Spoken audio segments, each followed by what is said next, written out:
encara recordo quan finalitzava el batxillerat social i no sabia ben bé què estudiar i sempre dèiem quien vale, vale i quien no parade, administració i direcció d'empresa i, ostres, jo no és que valgués molt però no volia fer altre, veia que era una mica, no saps què fer, fes altre, quien vale, vale i quien no parade.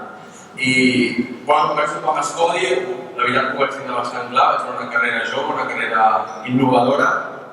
A Escodi he fet bons amics, he conegut a bons docents, alguns dels quals els tenim per aquí, i també he adquirit bons coneixements. Un cop finalitzada aquesta carrera universitària, realment em sento satisfet, agraït a tot l'equip humà d'Escodi, a tota la paciència que ha tingut amb mi, perquè per fi ja he pogut acabar els estudis, i especialment, tot i que no hi sigui, també volia agrair a Maria Canyís la seva ajuda i el seu suport.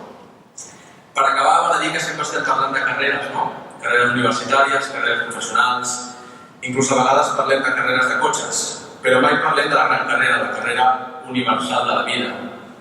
Hem tingut un privilegi nosaltres de poder córrer aquesta carrera universitària, però hi ha molta gent que no té aquest privilegi. El que sí tothom té el privilegi és de córrer aquesta gran carrera universal de la vida.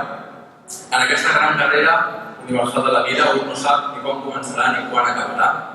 Un no sap ni on començarà ni on acabarà. Però un sí que pot decidir com corre aquesta carrera universal de la vida. I crec que la fita d'aquesta carrera no és arribar a l'èxit, perquè els que han arribat saben que aquesta no és la fita.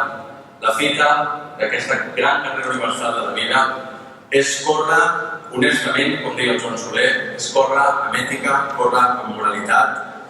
Així que ara que hem acabat la carrera universitària, sapiguem córrer la gran carrera universal de la vida, doncs no sabem quan ni on acabarà.